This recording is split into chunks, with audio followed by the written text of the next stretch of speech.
नमस्कार, राधे राधे, हर हर महादेव। मैं आपका आचार्य देव। आज इस वीडियो पे बात करेंगे कर्म कारक राशि, कर्म कारक लगन, मकर राशि, मकर लगन के जातकों के लिए। आपके कुंडली में जो मांगलिक कार्यों के जनक हैं, जिनका नाम है मंगल, ऐसे मंगल महाराज खष्टम भाव में हैं। खष्टम में होने से कोई दिक्कत नहीं है, लेकिन राहु के नक्षत्र में हैं, अतः थोड़ी सी सावधानी बरतनी चाहिए। आपको थोड़ा सा आपको ध्यान रखना चाहिए। नक्षत्र का नाम है आर्द्रा। आर्द्रा का मतलब होता है आर्द्र कर देना। आर्द्रा का मतलब होता है गीला कर देना। परिस्थितियां कुछ ऐसी क्रिएट हो रही हैं कि आप ना चाहो, आपके आसपास या आपके घर में कुछ ऐसी परिस्थितियां बन जाएंगी जिससे आपको दुखी होना पड़ेगा। ठीक है, इसलिए पहले से सावधानी बरतते हैं।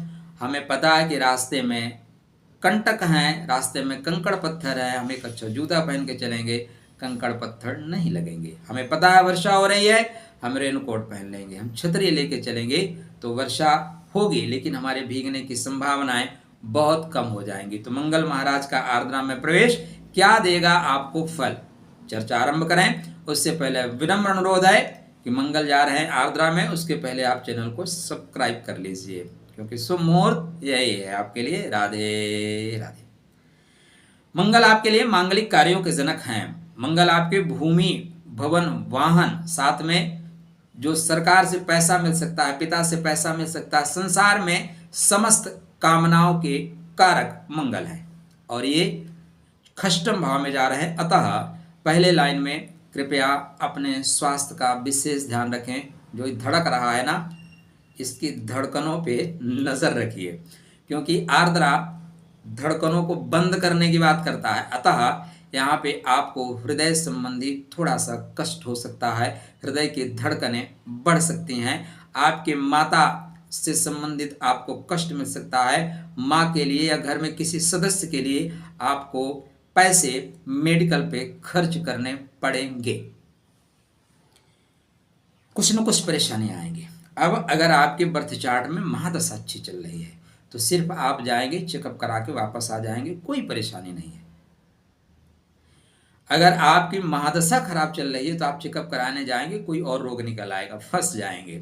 लेकिन चेकअप कराने जरूर जाना। डॉक्टर से इसलिए नहीं जाना है कि फंस जाएंगे, नहीं, परेशानी तो पता हो दोस्त।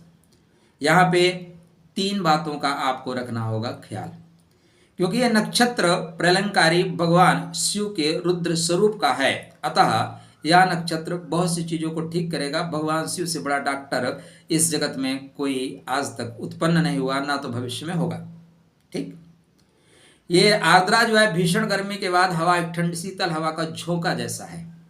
यह परिवर्तन का नक्षत्र है, यह मंथन का नक्षत्र है, यह जीवन में अनिष्ट प्रद चीजों को नष्ट करने का है, अराजकता, आतंकवाद को खत्म करने का नक्षत्र है। अनीति के मार्ग पे चल रहे लोगों को नीति के पथ तक ले आने वाला नक्षत्र है। क्योंकि जो कथा कहती है कि भगवान ब्रह्मा जब अनीति के पथ पे चले तो भगवान शिव उनको नीति के पथ पे लाने के लिए उनका एक सर ले लिए। सर लेने का मतलब है चारों दिशाओं का जो ज्ञान था, एक दिशा का ज्ञान, एक दिशा का राडार ही उठा कर रख लिए कि नहीं, तुम 3 दिशा पे फोकस करो, चारों दिशा संभालने लायक नहीं हो। जैसे होता है जीवन में, कोई अच्छा काम ना कर पाए उससे पद ले लिया जाता है।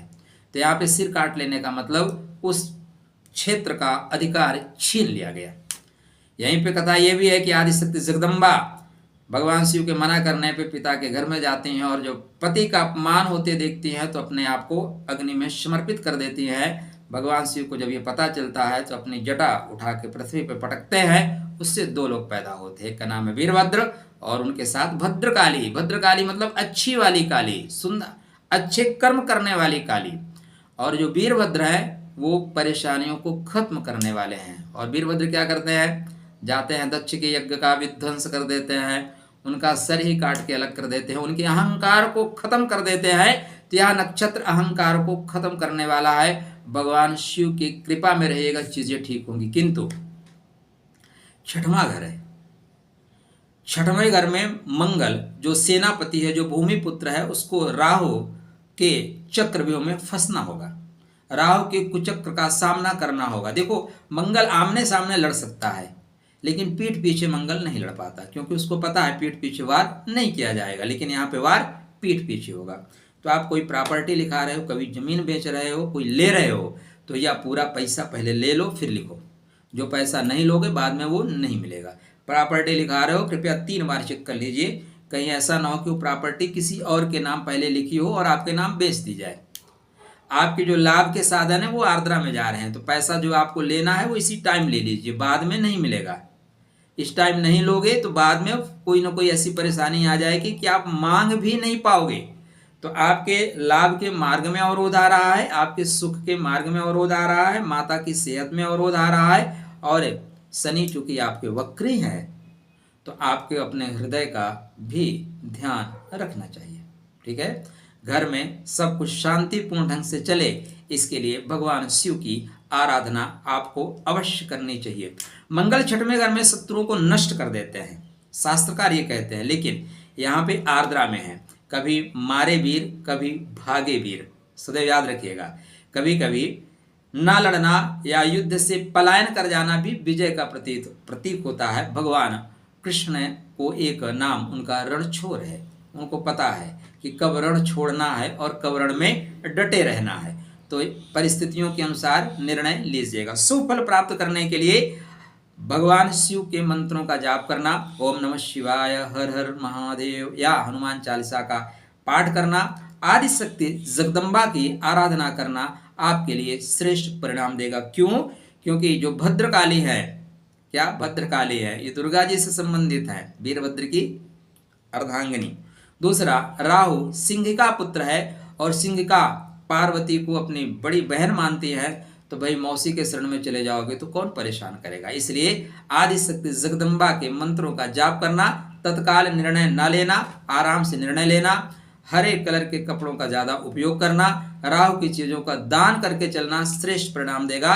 इस माह में 3 ऐसी डेट आ रही हैं जिसको आपको विशेष ध्यान रखना चाहिए। पहली 8 तारीख, दरअसल 8 तारीख की डेट की अपेक्षा मैं आपको बोलूं 7 तारीख से ध्यान रखिए। 7 तारीख को 10:43 से और पूरा 8 तारीख तक आपको विशेष ध्यान रखना है। उसके बाद 17 तारीख को आपको विशेष ध्यान रखना है, हाँ 17 तारीख को। उसके बाद 25 तारीख को बिल्कुल विशेष ध्यान रखना है। इस दिन सावधानी से यात्रा करिए, सावधानी से कार्य करिए, बेवजह आ बैल मेरे को मार, विवादों में मत पड़िएगा। ठीक है, क्योंकि इस दिन जो विवाद की आप स्टार्टिंग कर देंगे वो खत्म होने वाला नहीं है, लंबे समय तक चलेगा। और आर्द्रा मतलब आंखों में आंसू ला देने वाला, रुला देने वाला। तो 24 डेज का समय है, बहुत लंबा समय नहीं है। इसको धीरे से इग्नोराय नमः, परिस्थितियां हो सकता है आपके विपरीत जाएं, इग्नोराय नमः, कौन सा लंबा समय है। आगे पुनर्वसु नक्षत्र मतलब चीज़ों को फिर से व्यवस्थित करके आगे बढ़ने का समय है, आप बेहतर करेंगे। आपके लिए मंगलमय शुभकामना। खुश रहना, स्वस्थ रहना, मुस्कुराते रहना। राधे राधे।